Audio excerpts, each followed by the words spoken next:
So here we are with our Gilligan's Island new worm bin, and I've been taking the temperature, and I'm finding the best thing that is gently heating up the compost bedding are the whole apples that had been previously frozen that I buried underneath the bedding. Took a reading this morning of 17.8 degrees Celsius, and that's after a few weeks. So, and the apples are still intact. They haven't been consumed. The worms are all around them. So they like the heat. They like the sugar coming out of the apples. So what we did today is I got some great advice from my worming group that the bin might be a bit dry to allow composting to happen with my other composting rolls. So, and I also want to insulate the bin a little bit more. So what we're doing today, what we've done is we've put some, most of them are shredded leaves on the worm bin. I don't know what this white thing is. Oh, it's a sweet pea flower. Look at that, Micah, it's a sweet pea flower. I wonder if it still smells. Anyway, the worms will enjoy that.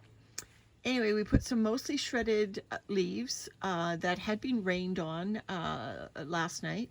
So they were mildly damp. And then I put some very much wetter whole leaves on top. And I just want to take these needles out from our pine tree because I don't think these would ever compost. But anyway, we put some wetter leaves on top, and then we dumped a little bit more rainwater on top of that. And the final step is, I'm just going to swing you around here. The final step is we have some cardboard that is soaking in a tub of rainwater. And I'm just going to invert it and soak the other side in a few minutes. And this corrugated cardboard, and we've got two other pieces soaking over there in another bucket. So we're going to lasagna layer the 3 layers of corrugated cardboard once they're sufficiently wet on top of these leaves. And the proof will be when the worms move up through the leaves and into the cardboard that the whole bin is working as one. I wanted to insulate it more because there are so many cocoons in this bin. It's made out of horse manure. It's made out of our old hanging basket, coconut coir liners. We retired them and we replaced them with these lovely new liners this year. And so we had all these old coconut, well, we think they're coconut coir. They could be hemp because we bought them so many years ago, we can't remember. And so they are in the worm bin. You can see the threads of the hanging basket liners hanging out here. Well, what we've discovered is they don't break down very quickly, but what they do is encourage worms to lay cocoons. They are full of cocoons everywhere. I think once we got the horse manure and the coconut coir together, the worms just went to town and started laying cocoons. Maybe they do that before winter anyway, I'm not sure. This is my first full winter with worm farms. We also have a seed heating mat over there. You can see it holding at 18.8 degrees. It is under the very bottom of this worm bin. We've got the worm bin itself, a couple layers of corrugated cardboard, plus some foam insulation, plus a piece of aluminum foil, and then the seed mat. And when I take a temperature right down where the mat is on the bottom, it also is warm, but actually not as warm as where the apples are, which is down that end, and no seed heating mat underneath there. Just the apples is actually doing a better job of keeping it warm. But I am sure the worms are in that corridor between where the apples are and where the seed heating mat is. And what I'm going to do now is put the cardboard on top and then tuck them to bed. Oh, and for anyone else who might be interested in converting one of these children paddling pools come sandboxes to a worm bin. What we did yesterday is we put a layer of high density foam around the inner lip of the worm farm, or of the turtle. We have holes drilled in the lid for air circulation. This dome lid puts a lot of air into the worm farm, so but I do tend to open the lid almost every day. Well, I think every day so far. I don't know whether I'll keep that up when it's really cold outside, but I do tend to open it to ventilate it as well every day.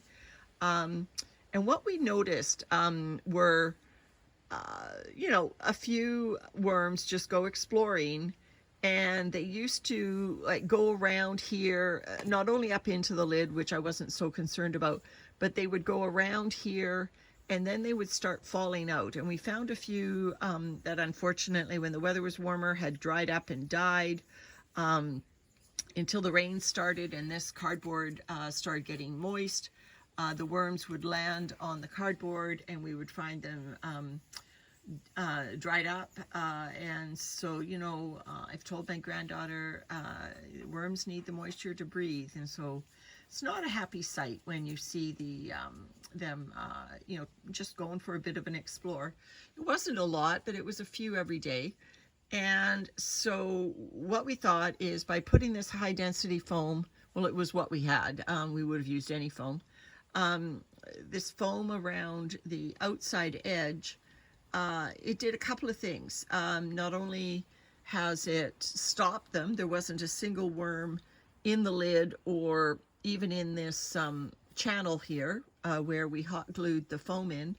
There were no worms in it at all this morning, which is a first, that there's not been a single one kind of going for a bit of an explore.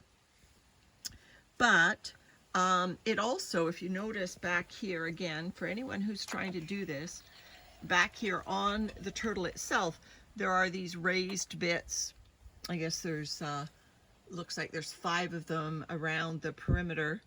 And we went, oh darn, do we have to cut the foam out? And we actually had left them.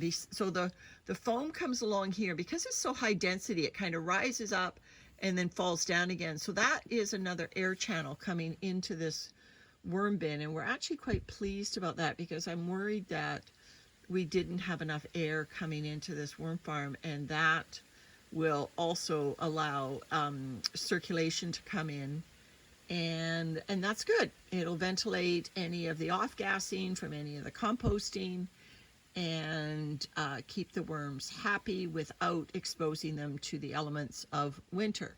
As I've told you before, we're under a rather large overhang in our house, but this outer probably 8 inches of the worm farm is exposed to any rain. Certainly, if we had a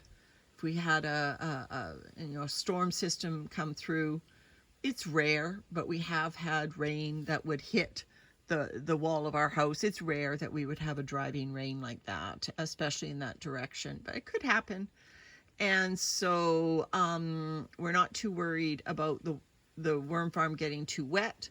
Where we place the holes in the lid, rainfall would not readily drip through, and so we're not too worried about it getting too wet, but we do need to have airflow. I'm really happy with the extra insulation. I think it'll keep the heat in. I think it'll make the worms happy, because these are great hardwood leaves. They're mostly from an oak tree. I think they will absolutely love it when they get into it. Our compost will love it. Our garden will love it in the spring when they've had chance to work them over. And the same with the cardboard on top. I think that'll be, like I said, that's going to be our gauge that the worms are comfortable moving throughout this farm. We're already seeing them move all the way through the horse manure in small numbers, because they tend to stay where the heat is. But I think seeing them with the cardboard on top or through this pile of moistened leaves I'm going to be really excited when I see that. Oh, I should mention that I do have a burlap blanket there. And, maybe that's a bit of a no-no. Maybe I should put the burlap blanket on the top, because It's not going to be easy for the worms to get around that. It's thin, and they do go through it. I have seen them go through it. The cells in the burlap are not a total open weave though. But you know, I have seen them go through it before. I guess I'm counting on the worms crawling around, but even thinking about it now, maybe I will shift that around and put the burlap blanket on top of the leaves. And yeah, I might do something like that, or leave some strategic gaps. There is a gap obviously around the edge that they can get up to the leaves, but I might do a little bit more than that to encourage them up into the leaves. The burlap will eventually disintegrate, but at the moment it's not showing any signs of that, and it is double in some places, which makes it slim chance that worms will be able to make their way up into these leaves. All right, I guess I've noticed another problem, but you know, what do they say? A good day working on your worm farm, or a bad day working on your worm farm is better than a good day any other day, or something like that. Sorry, not good with cliches. Anyway, everyone take care. Have a good day.